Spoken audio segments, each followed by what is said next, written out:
Welcome to Ministry in Motion, where we explore best practices for your ministry in the 21st century. Whether you're a full-time pastor or a volunteer in your local church, God wants you to be a great Christian leader. Our topic today, ministering to women in the church and in the community, and our guest, Heather Dawn Small. Heather Dawn, thanks for being with us today. Thank you. I'm and glad to be you here. have such a passion for not only ministering to women in the church and community, but helping women to be involved in that kind of ministry. Where did you develop that passion for ministering to women?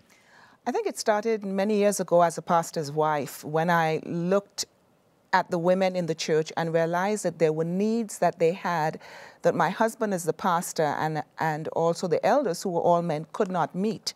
And so I began doing my little part to try and help them deal with issues that were specifically geared towards women. And that, you know, like I said, my husband just couldn't meet those needs. And here you are now, the global women's ministries leader for the Seventh-day Adventist Church. Were you something of a pioneer back then? I mean, were you breaking new ground, or were there people around the country sensing that need? Well, I think that's something that many of us as pastors' wives were doing. We didn't really see it as being groundbreaking per se. We didn't call it any ministry name. We didn't meet on any particular day. It's just that we went out of our way, or we focused specifically on women and their needs, whether it was by prayer groups, Bible study groups, or one-on-one counseling with women. And certainly both in the church and in the community, women are at least half of the population. Yes, that's right. And in many places, more than half. So talk to me about some personal experiences you had that were really kind of impacting for you as in being involved in ministry to women, and you said, wow, this is really a privilege and also a responsibility. I remember one of my first experiences when I came to work at the General Conference in 2001. I went to South Africa in 2002. And this, I think, was one of my life-changing experiences when it came to the fact that when we minister to women, it's not only spiritually, but we need to look at all their needs. And that was a young mother who came to me after one of our congresses. She had a little baby who I just love to see parents with their babies. And I was holding the little baby while she was talking to me. And her story was that she had contracted HIV/AIDS from the husband. He had passed, and now she was also very short time. And she said to me, would you take my baby? And I looked at her and I said, what? She said, I need a home for my baby. I need to die knowing that my baby has a home. And I think you would be a wonderful person. Well, of course, I love babies. I would have loved to take this little baby back with me to the United States, but of course I couldn't. And we finally got our women's ministries leader, who found a social worker and a nurse, and we all came together to see how we could help her. And they told me some months later that she had passed, but they had found a home for the baby. That struck me very deeply, because I realized that while I was up there preaching and teaching to my sisters in the area of spiritual needs, this woman had a need that went beyond that. And physical and emotional needs. And I realized, are there other women like that in the congregation who we're not ministering to because we're only focusing on one area? And so as a result of that and some other experiences that God allowed me to have, we began to expand what we were doing in women's ministries. And it wasn't something new to us in the sense that it's part of our 6 challenge issues, and one of them is poverty and women's health and so on. But it's not an area that we were emphasizing as much as a spiritual aspect. Now, stepping from women's ministries in the context of the local church as a pastor's spouse to global responsibility, what are some of the biggest challenges that you see as you look at the global picture? And we're talking to ministering to women both in the church and in the community. Well, you know, I think the biggest thing when you look at the global picture is that it's just so many more women. Yes. When I was at the church level, when I went to the union level, it was a little bigger. But when you come to the global level, it's like, you know, swimming in a pool with no sides. And you realize the vastness of the problem. And it can be very overwhelming. And I have to say that the one thing that helped me when I began to panic, because I did begin to panic at one time, when I looked at all these women globally with the needs, not only in the church, but in the community, and asked myself, what on earth can we do? This problem is just too large. And what God shared with me was, don't look at the size of the problem, just look at what you can do. Each woman can do where she is. And so that's what we started to emphasize. And after the break, we're going to talk a little more about how you can empower women, motivate them. That's right. Because maybe women also feel helpless, overwhelmed. Yes, that's very true. Well, we're talking about ministering within the church. Let's start there. What are some of the needs within the Christian community? Maybe some people think, well, the women in the church, they're all perfectly together and healthy. Yeah. We've discovered that the needs of the women in the community are the same needs which we have in the church. When we look at problems like what we call challenges, women's health, abuse, poverty, lack of education, women's workloads. Those are things that apply to women. It doesn't matter whether they're in the church or in the community. It doesn't matter if it's a developed country or a developing country. These are problems that go across the board. And that was kind of stunning to me. And I had to come to the realization that the church is a reflection of what's happening in the community. We like to think it's not, but it certainly is. It's just that we cover it up better in the church. In the community, it's out there, it's in the newspapers, it's on the news. But it's happening in the church, but we tend to cover it over. And it's only when we begin to dig, when women's ministries began working with women one-on-one, women in small groups, that all these problems began surfacing.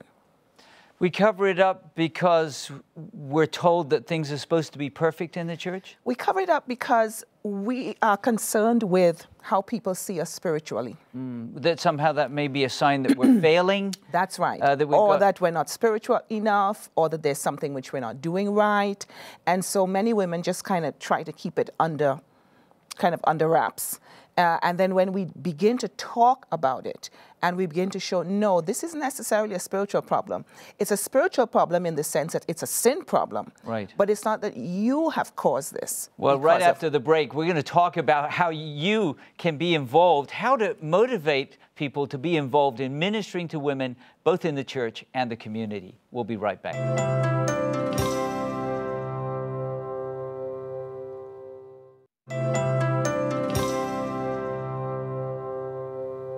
Welcome back to Ministry in Motion. Our topic today, ministering to women in the church and in the community. Our guest, Heather Dawn Small. Heather Dawn, you said when you became the global women's ministries leader for the Seventh-day Adventist Church, there was maybe a temptation to just feel totally overwhelmed by the size of the need. And you were impressed to focus on something, do something. Yes. Let's talk about how you can, because I know this is important to you, multiply your efforts. So it's not just Heather Dawn just doing as much as she can, but how do you motivate other women to see their role ministering to women in the church and the community? I think one of the first things that we had to do was to actually minister to the individual women themselves. In the church? In the church. And so one of our areas of emphasis is nurture. So we have three areas: nurture, and then empower, and then outreach. Nurturing deals with the spiritual nurturing, my relationship with God, but it also deals with my personal life, my emotional life, my physical life. And so we realized that as we began to nurture to women's needs by finding out first what were those needs and then helping them with those needs, they began to realize, but wait, there's this lady in my community who's dealing with the same issue. So maybe I could get her involved in this area also. And that's one of the ways that helped us to multiply. The other thing that we had to do, though, was to educate, because when you're dealing with some of these issues, people have no idea what these issues are. And so when we began to deal with the issue of mental health, we had to start educating our ladies. What is this issue of mental health? And so we have a new resource called Thinking Well, Living Well, because we look at issues like forgiveness or unforgiveness and depression and anxiety. And so as we educate, people begin to talk about it. So that's another aspect. You know, I want to come back to the nurturing them or caring for them. You mentioned that the needs in the community are also in the church. That's right. So I just want to restate what I heard you saying, that by allowing the people, the women in the church, to experience the blessing of being ministered to, really gives them kind of a first-hand experience, doesn't it? It does. Of what it can do. It does. And then you said they start thinking, here's my friend, my work associate, That's maybe right. my sister or my daughter or my mother. Yeah. Who needs ministry too. And that to us was so important because it's something like a discipleship ministry where people come to church every week and they hear a good sermon and they go back home, but nobody has ministered to their needs.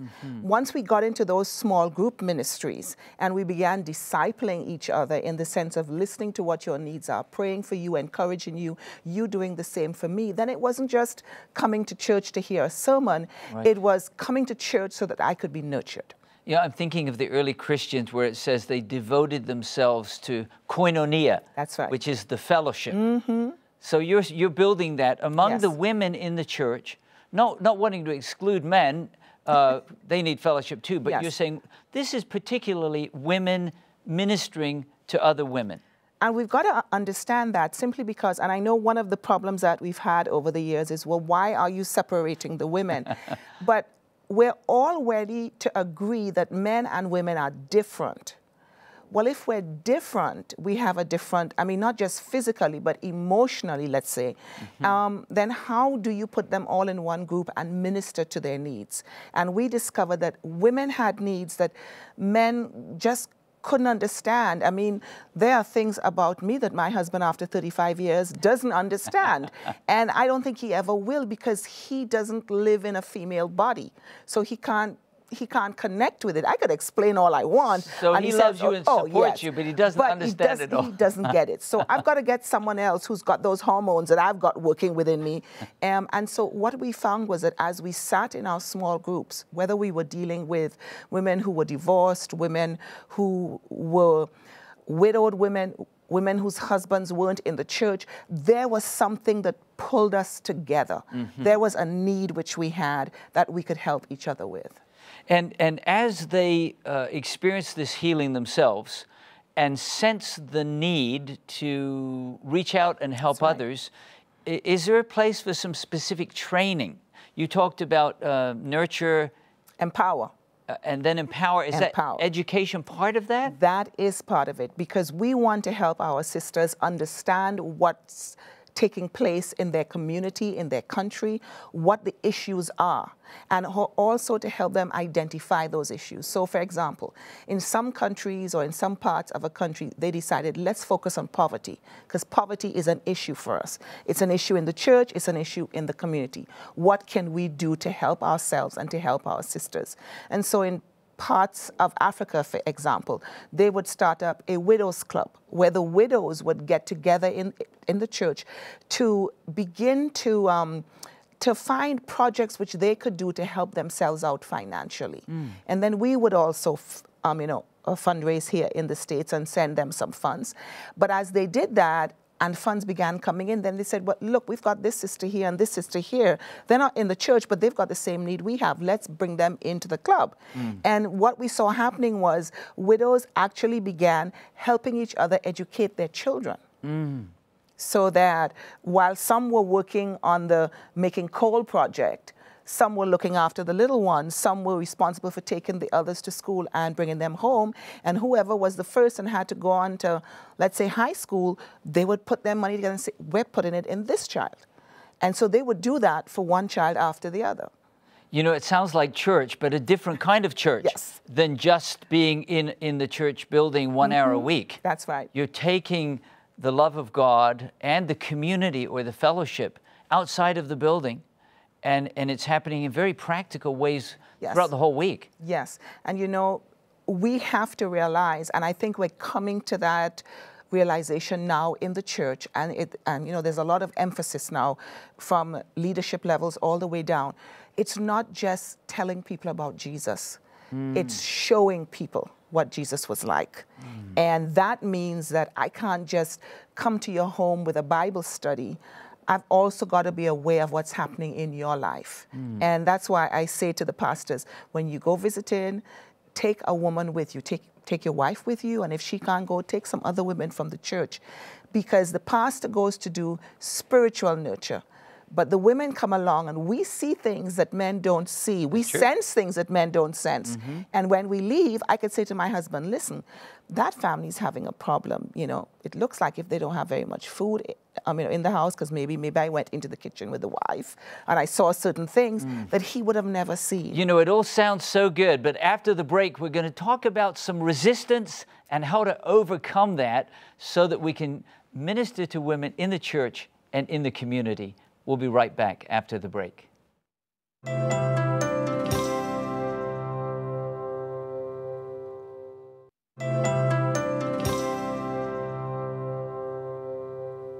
Welcome back to Ministry in Motion. Our topic today, ministering to women in the church and in the community. And our guest, Heather Dawn Small. Heather Dawn, it sounds like there's lots of needs, and you're excited as you're seeing women not only be nurtured, but want to be involved in reaching out, meeting those needs. Is there any resistance to that in the church and or in the community? I think the place where we get the most resistance is in the church. And I think the resistance is twofold. Part of it is because people really don't understand what the issues are, what the needs are. And so there's a fear involved there that because I don't understand, then maybe you guys are making too much of a thing about this. Or maybe I do understand because it's happening in my home, but I don't want to be judged by anyone. I don't want my spirituality to be judged. So let's just not talk about it. So there has to be a supportive, loving climate. Definitely. In order to be, we're being vulnerable, aren't we? That's right. Because we're not only saying there are problems, but maybe I have problems, and we want to meet those and then reach out to meet the needs of others.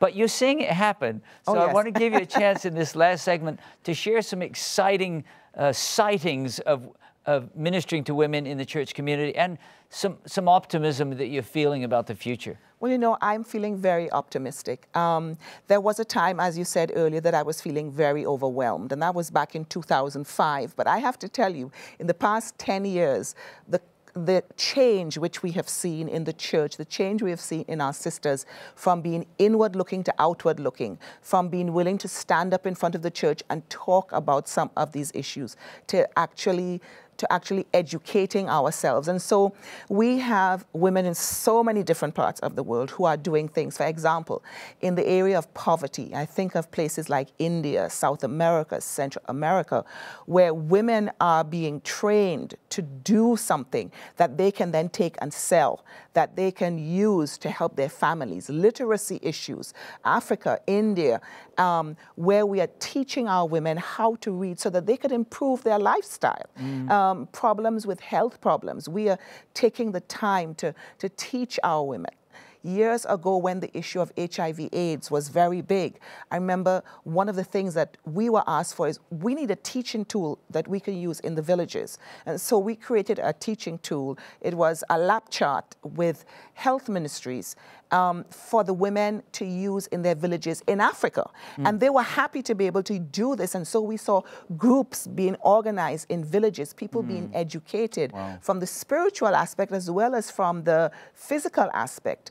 And then we're also seeing what we call economically empowering projects, where women who have no skills, can't read, have never been to school, but yet we're taking them and teaching them. So in countries like Vietnam, in countries like Thailand, where women are being taught a new skill or given something like 2 goats, which they can use those 2 goats, sell the milk, make cheese, make money from those 2 goats, get baby goats, and keep the investment growing. Beautiful. And that makes a huge difference in in someone's life. I remember some years ago, I went through India with a group, and we were looking at these literacy projects. Hepsi Kaur was one of the women who was helping oversee that. It was so moving to me to go into a community and see the church open every day of the week, and to have Hindu women and Muslim women and some Christian women, many of whom could not read. That's right. They couldn't tell if they had the exact change given to them if they took a bus. Couldn't write their name. Couldn't write their name. It was totally transforming for them. It changes their lives. That word empowerment. Yes, it does, because it gives them a confidence which they didn't have before. Because the one thing which we understand is, because I don't know doesn't mean I don't know that everybody else doesn't know. So there is a feeling of less than, because I can't write my name. Everybody knows I can't do that, and so I feel less than. When I learn that, all of a sudden it's like, okay, I'm not that bad after all. I'm improving, I'm growing. And so we combine that with the spiritual. It's not just one or the other. It's not all of one and none of the other. It sounds like Jesus' method, right? That's what we do in women's ministries, yes. Beautiful. Yes. So let's say there's a young woman watching our program today, because this is not just for pastors. She may be a homemaker, she may be a teacher or banker. There may be an older woman watching, and she's inspired by what she's hearing, but there's not much happening in her community. Where would you suggest that she start? I suggest that she starts on her knees. Okay. By asking God, where would you have me work? What would you have me do? And by letting God know that she's available to be used by him. Because I have found that once we make ourselves available, God will point us in the right direction. It could be to a homeless shelter there in our community. It could be to a hospital, a senior citizen center. There's so many areas in our community that can use our help and assistance, but I've got to be willing first.